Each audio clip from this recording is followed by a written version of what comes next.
de Frente.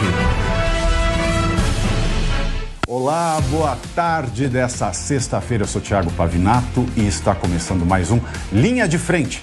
E a gente vai falar, como de costume, bastante sobre a corrida eleitoral no segundo turno. Os nossos convidados de hoje são Leonardo Grandini, boa tarde, Léo. Pietra Bertolazzi, cada vez mais bonita. Boa tarde, Pietra. Não é impossível mentir a esse respeito. Meu querido colega Alexandre Bissoli, quanto tempo, que bom te ver por aqui. E também meu colega doutor Cristiano Vilela. Como é que vai, Cristiano? Obrigado, muito bem.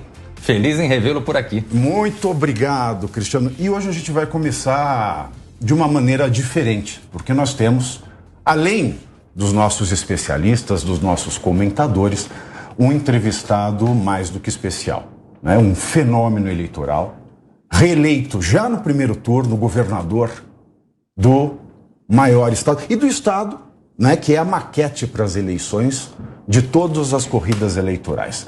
Nós temos aqui a honra de entrevistar, pela primeira vez aqui na Jovem Pan, o governador reeleito de Minas Gerais, Romeu Zema. Boa tarde, governador.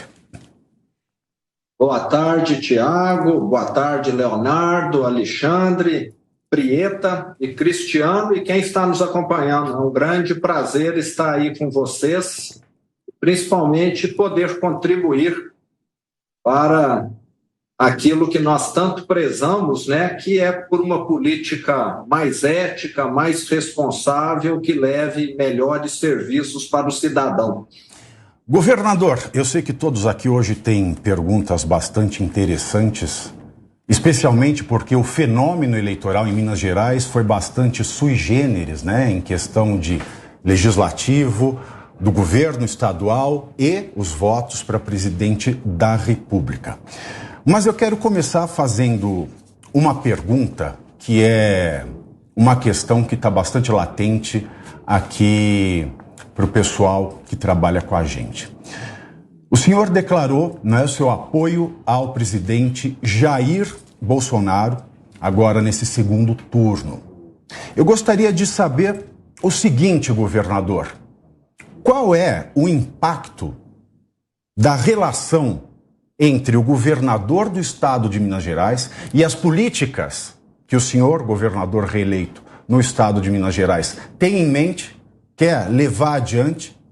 Qual é essa relação com a figura do presidente da República? O que vai dar para ser feito se o ex-presidente Lula for eleito ou se o presidente Jair Bolsonaro for reeleito? O que é que vai dar para fazer? O que é que não vai dar para fazer? O que é que vai te atrapalhar no caso do candidato que o senhor não está apoiando seja eleito? Eu queria que o senhor discorresse um pouco sobre isso. Tiago, eu sempre acreditei e entrei na política por causa das grandes propostas, das grandes reformas. Eu não acredito de forma alguma naquele prefeito aqui do interior de Minas que me fala: governador, eu vou te apoiar se você fizer essa ponte na minha cidade. Para mim, isso não é política.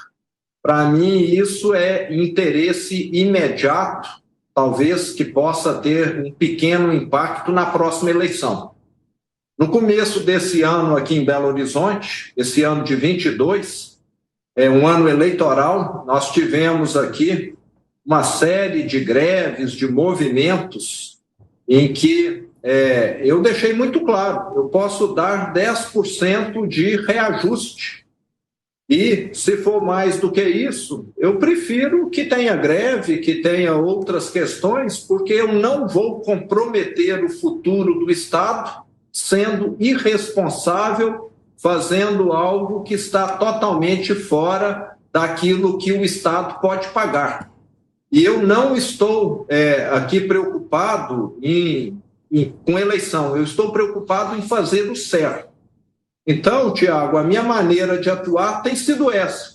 Eu fui a Brasília conversar com o presidente na terça-feira para dar o meu apoio a ele e também pedir a ele o apoio do PL aqui na Assembleia Legislativa, que também já caminhava conosco, porque nós temos, de certa maneira, propostas que se assemelham. E, além disso, o que eu pedi a ele é que os projetos que envolvem Minas Gerais que sejam agilizados. Nós temos um que está caminhando muito bem, que é o metrô de Belo Horizonte, que será expandido, e as concessões de algumas rodovias federais aqui, que devido à pandemia e depois à guerra da Ucrânia, acabaram ficando prejudicadas. Então, eu não fui lá para poder fazer nenhum tipo de toma lá da cá. Eu fui lá para falar, Minas Gerais precisa do governo federal e conte comigo porque a sua proposta é muito melhor do que a proposta do candidato do PT. Perfeito. Eu vou ser um pouquinho egoísta, mas eu vou passar para todo mundo, eu só quero fazer uma emenda. O senhor assumiu o estado de Minas Gerais numa situação calamitosa, né? O governo Pimentel, todo mundo sabe, foi nefasto para as contas e para a saúde do estado de Minas Gerais. E o senhor conseguiu reverter esse quadro, tanto que foi reeleito já no primeiro turno, né? Uma vitória avassaladora. O senhor, claro, administrou Minas Gerais no governo do presidente Jair Bolsonaro, em que a relação do governo de Minas com o governo federal foi importante para que o senhor colocasse a casa em ordem. E o que é que vai acontecer com Minas Gerais? Vai dar para administrar Minas Gerais se o candidato do PT for eleito, especialmente quando não se sabe qual a sua política econômica?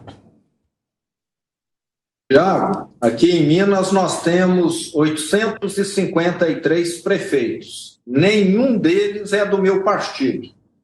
Eu não privilegio nenhum e nem persigo nenhum, como aconteceu aqui no passado. Trato todos igualmente, tenho diálogo com todos eles aqui.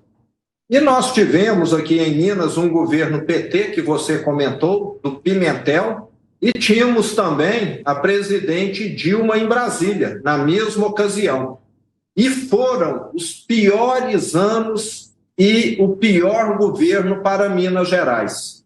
Esse alinhamento que muitas pessoas supõem que é o que resolve, não é. Eu tenho muitos problemas aqui em Minas e posso te dizer que a grande maioria depende de eu agir aqui.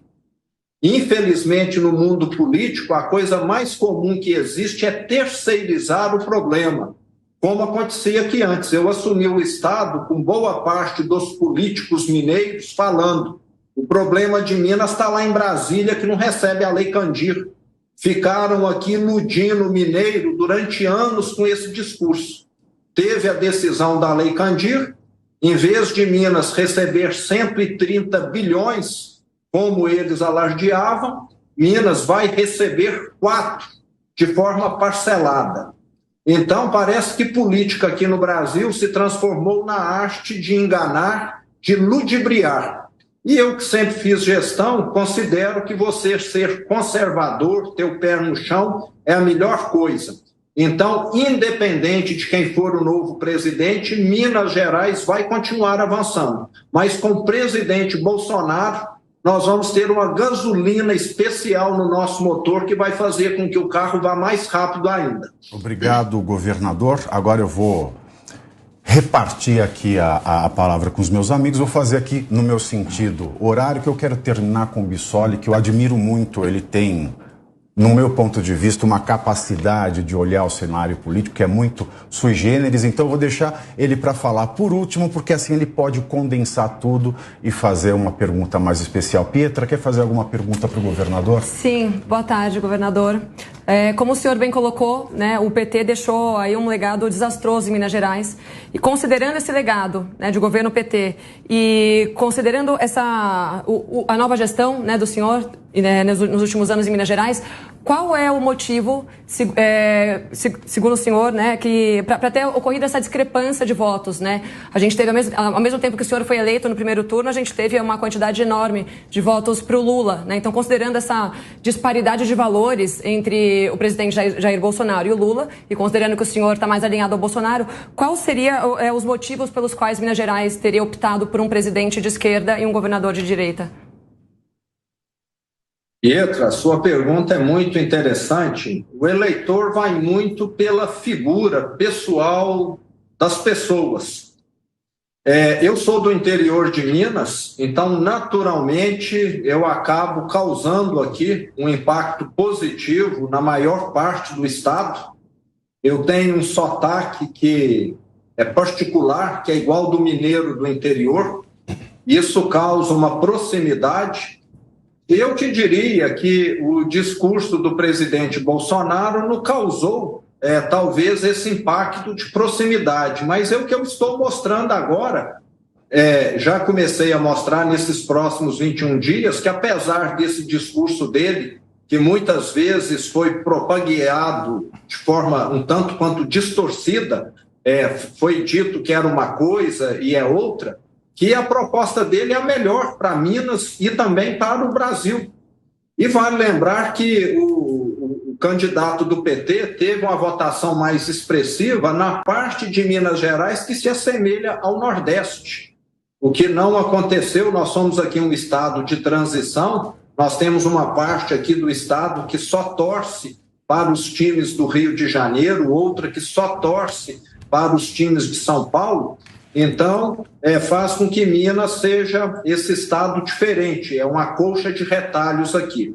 E como a parte que se assemelha ao Nordeste é uma parte populosa, acabou que aconteceu isso. Mas eu estou aqui trabalhando para poder mostrar que o presidente Bolsonaro, que em alguns momentos é impossível, que não tem nada a ver com as propostas dele, que são as melhores. E sempre lembrando, o PT em Minas e o PT no Brasil, eles nos deixaram um desastre. A recessão de 2015 e 2016 foi a maior recessão da história. E ela aconteceu só no Brasil, enquanto o mundo todo estava crescendo. Por causa de quem? Do PT e da corrupção do PT. Então é preciso lembrar, muitas vezes as pessoas esquecem, associaram a gestão, o governo do Lula, a um período bom, mas aquilo aconteceu porque o Fernando Henrique tinha arrumado a casa e o Brasil passou por um momento muito propício, com os preços de tudo aquilo que nós exportamos em alta, e ele não soube aproveitar para fazer as reformas, para reestruturar o país, e logo depois veio o desastre. Obrigado, governador. Leonardo, uma pergunta para o governador Zema. Tenho sim. Boa tarde, governador. Seja muito bem-vindo ao Linha de Frente. Eu gostaria de perguntar para o senhor o seguinte. Minas tem um histórico bastante característico, né? O nosso swing state. Desde as primeiras eleições diretas em 89, o presidente que leva em Minas Gerais leva em nível nacional. Tanto que, como o senhor bem disse, tem aspectos no sul mais conservadores, aspectos no norte mais progressistas. A gente viu isso no quadro legislativo com a eleição do Nicolas Ferreira, que é aliado do presidente Bolsonaro, apoiou a sua candidatura, e logo em seguida do André Janones, que apoiou a candidatura do presidente Lula e do Calil aí em Minas Gerais.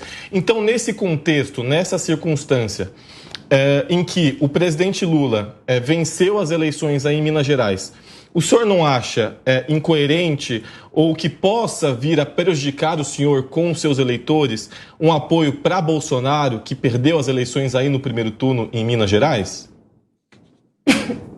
Bom, como eu disse, eu estou aqui para fazer o certo e não para ser oportunista. O que, no meu entender, que é melhor para o Brasil? Eleição do presidente Bolsonaro. Se o Bolsonaro for eleito e eu for prejudicado, eu estou satisfeito. Eu quero é que o Brasil caminhe à frente.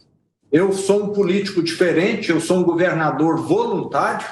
Estou aqui porque deixei todos os meus negócios lá administrados, estão caminhando bem, graças a Deus. E eu, assim, nunca tive nenhuma pretensão de poder, eu não tenho um projeto de poder. eu tenho um projeto de ajudar o Brasil a caminhar adiante. Então, isso me deixa muito livre, leve e solto para tomar a decisão que agrade a minha consciência e não que me possibilite concretizar um projeto de poder ou ganhar alguma coisa com isso. Antes de passar aqui para o Cris, eu quero aproveitar a fala do senhor. O senhor não tem projeto de poder, mas é um político exemplar, né? Repito, foi reeleito já no primeiro turno. Não existe a possibilidade de Zema presidente em 2026? Tenho sido questionado sobre isso, mas é uma pergunta que nós vamos ter de repeti-la daqui a 3 anos. Eu sempre sou daquela opinião. Você está construindo um prédio, está no 2º andar, foque no 2º andar, depois no 3º, depois no 4º. E vocês estão me perguntando sobre o 20º andar. Eu estou preocupado em concretar a laje do 2º. O 20º nós vamos deixar para tratar lá na frente, na hora que o 19º tiver concluído. Muito bem, governador. Cris, desculpa aí ter te interpelado, mas vamos lá. Pergunta. Sua vez. Governador, uma boa tarde, satisfação falar contigo, governador. Governador, o senhor pertence ao Partido Novo, é um partido que saiu enfraquecido agora das urnas, né? Apesar de ter o senhor como governador reeleito num dos estados mais importantes do país, mas é um partido que diminuiu no número de deputados federais e inclusive não ultrapassou a cláusula de barreira. Como é que o senhor imagina o Novo a partir de agora? O senhor entende que o Novo vai apoiar o presidente Bolsonaro e depois, a partir do ano que vem, o senhor entende que o Novo pode se tornar um partido nanico, ele deve acabar buscando alguma fusão? O senhor, até por conta de eventuais pretensões, pretende trocar de partido? Como é que o senhor vê esse cenário político de agora para diante? Eu pretendo e vou continuar no Novo. É um partido que me dá conforto, é um partido que tem valores, que tem princípios, que tem propostas e que prefere encolher, como você bem disse, do que ser oportunista, do que fazer aquilo que é conveniente somente para o momento. Infelizmente, o que mais se vê na política, né, são pessoas que se digladiaram no passado, que sempre caminharam em direções opostas, de repente estarem no mesmo palanque, né? Parece que querem misturar a água com o óleo porque é conveniente. Então, eu não acredito nisso, não. A minha proposta é e sempre será a mesma. Acredito num Estado que precisa existir, ser eficiente, responsável, mas não num Estado que é a solução para todos os problemas, até porque acredito que as pessoas são capazes de solucionar a maior parte dos problemas. O partido encolheu, nós tivemos uma eleição totalmente atípica, com pouquíssimos grandes puxadores de votos, e tivemos casos de candidatos do Partido Novo e de outros partidos que também encolheram, serem muito bem votados, mas não serem eleitos devido à questão do voto de legenda. O Novo, nesse momento, pelo que eu fui informado, já está conversando com outras legendas para poder fazer uma fusão, mas eu acredito nesse projeto de partido, que tem propósito e que não se verga aos oportunismos do momento. Obrigado, governador. E agora, doutor Alexandre Bissoli, por favor, a sua pergunta ao governador Zema. Obrigado, Pavinato. Governador, primeiramente, parabéns pela belíssima vitória em Minas Gerais. E eu queria aproveitar, já que o Pavinato fez a provocação e trouxe esse caráter nacional do seu trabalho competente aí em Minas Gerais, dessa proximidade da atuação dos governadores com a questão nacional num ponto específico. O ex-presidente Lula fala da importância de se governar, de se iniciar um mandato fazendo uma gestão próxima dos governadores e aproveitando as suas influências junto às bancadas de parlamentares e dos senadores para as reformas do país. Eu pergunto ao senhor, que apoia o presidente Bolsonaro, assim como outros governadores de estados importantes, como Cláudio Castro no Rio, Ratinho Júnior no Paraná e possivelmente o Tarcísio aqui em São Paulo, que, pelo que tudo indica, pode se tornar governador depois do segundo turno.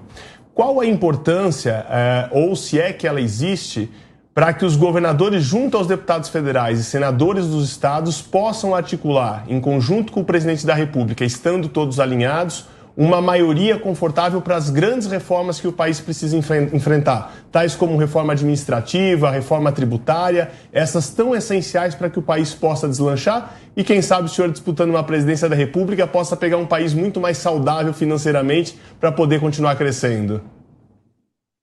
Essa última parte aí, como eu disse, vamos deixar para conversar lá na frente, está muito distante. Temos muitos desafios aqui primeiro. Você falou muito bem, o Brasil se transformou no país em que o nosso Congresso só trata de pautas pequenas. Há quantos anos está lá a reforma tributária? Há quantos anos está lá a reforma administrativa? Que são fundamentais para poder fazer com que o país crie, uma infraestrutura capaz de propiciar um crescimento sustentável.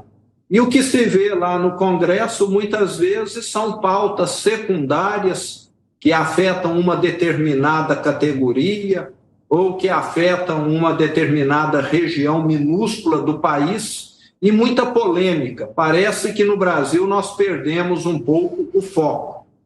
E estou otimista com esse novo Congresso, que tem um perfil mais de direita, mais liberal, que acredita nessas mudanças. Tem tudo para poder acontecer agora, diferente do atual, que realmente, no meu entender, fez pouquíssimos avanços, O governo Bolsonaro, no que dependeu aí do Congresso, fez de mais relevante uma reforma da Previdência que não foi a reforma necessária, foi a possível naquele momento.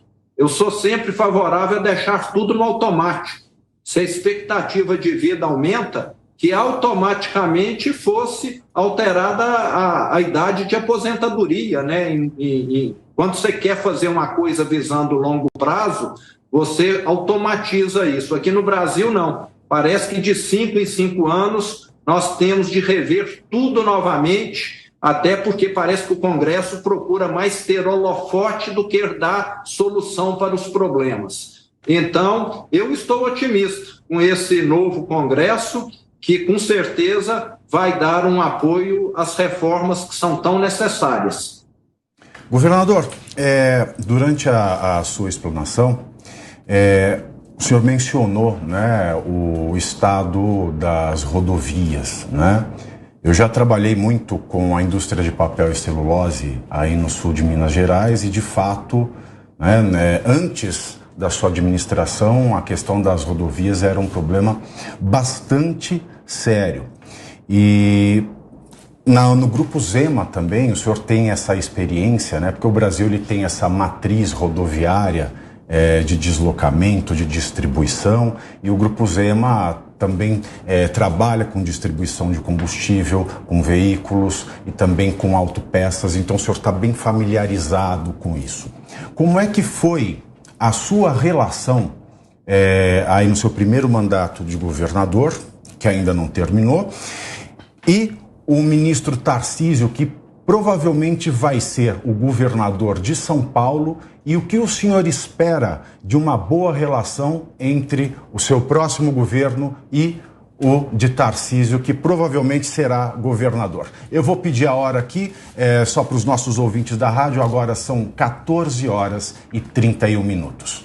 Governador Zema, por favor. Durante esse meu governo, eu estive com o ministro Tarcísio diversas vezes em Brasília. No dia em que nós tivemos o edital da BR-381-262, que deu vazio, ele coincidiu com o início da guerra da Ucrânia, um momento de muita incerteza, nós conversamos, e tanto eu quanto ele ficamos muito pesarosos de, naquele momento, essa obra tão importante para Minas e para o Espírito Santo não ter tido um interessado. Mas continuo confiante que com a nova modelagem nós vamos conseguir levar adiante esse projeto da duplicação dessa rodovia importantíssima. E, sem dúvida alguma, o ministro Tarcísio tem todas as prerrogativas e condição de fazer um excelente governo em São Paulo. Ele tem o meu apoio, é uma pessoa muito bem preparada, muito inteligente, um trator para trabalhar, e com certeza São Paulo só tem a ganhar com a presença dele no governo de São Paulo. E ele terá aqui um grande companheiro de trabalho, já que Minas e São Paulo aí tem muitas similaridades, principalmente o sul de Minas, o Triângulo Mineiro, uma divisa muito extensa. Então, muita coisa nós iremos fazer a quatro mãos. Então, o ministro Tarcísio tem o meu apoio e desejo a ele aí uma caminhada muito boa nesse segundo turno. Com toda certeza, o paulista vai saber escolher. Muito bem. Alguém tem mais alguma pergunta irresistível ao governador Zema? Porque eu tenho. Eu estou tentado. Governador, me permite mais uma pergunta? Pois não. Também na sua fala, o senhor salientou uma realidade de Minas Gerais, né, que é essa diferença, né, entre a região norte e a região sul de Minas Gerais. E a região norte, ela se assemelha aos estados do norte e nordeste, né? E nós tivemos aqui essa semana essa polêmica toda, né, do presidente Jair Bolsonaro, mencionando, e nós vamos tratar isso aqui, o nosso próximo tema de pauta, a questão da baixa escolaridade, do analfabetismo na região Nordeste, o que acabou sendo confirmado, né, pelo Lula em comício, que fala demais e disse que, de fato, as pessoas são analfabetas, né?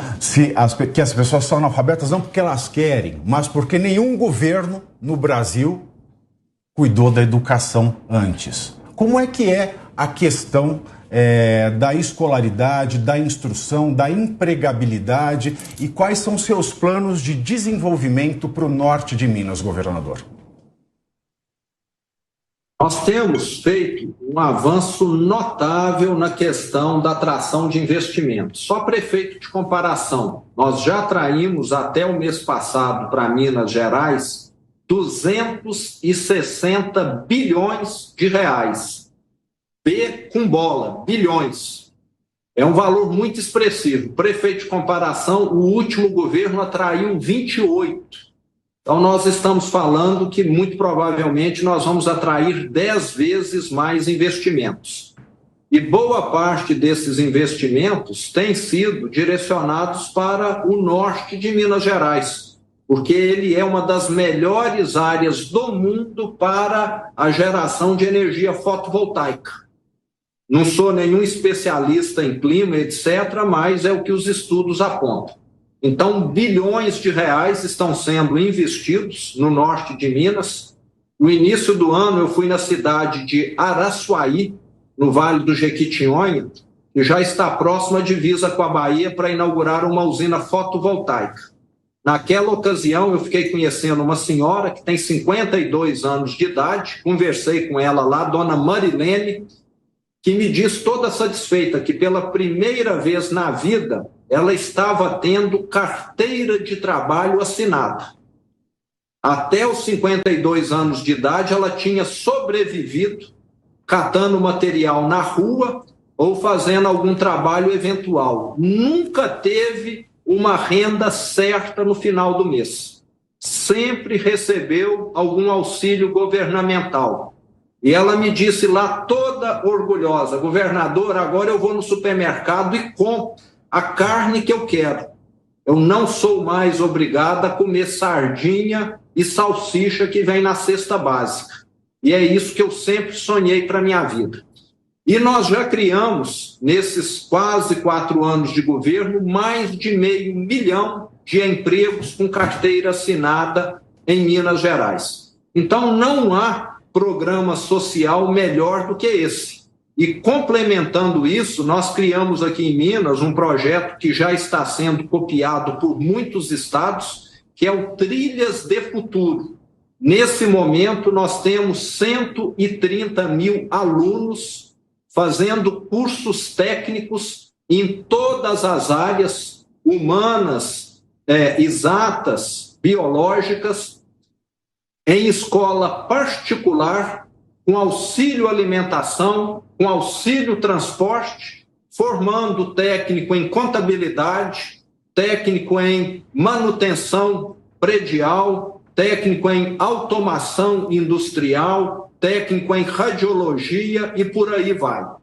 Isso por quê? Porque um dos grandes problemas que nós temos no Brasil, não é só em Minas, são as empresas terem muitas vagas em aberto, terem muitos currículos e os currículos não serem suficientes para preencher as vagas. Tenho certeza que aí na Jovem Pan vocês enfrentam esse problema. Isso é quase que no mundo todo. Então, em Minas, nós estamos dando um grande passo através desses cursos que têm 2 anos de duração para que nós venhamos a formar aqui pessoas em grande quantidade com capacitação para poder assumir essas vagas que estão sendo criadas aqui no Estado. Isso é que vai fazer o Estado avançar. Muito bem, governador. Muito obrigado pelo seu tempo, muito obrigado por estar aqui com a gente no Linha de Frente. Desejo ao senhor muito mais sucesso, né, nesse novo mandato. Parabéns pela sua reeleição e volte sempre, né? Estamos aqui sempre de portas abertas ao senhor. Conte conosco. Muito obrigado. Boa tarde a todos. Foi um prazer estar aí. Um bom final de semana também.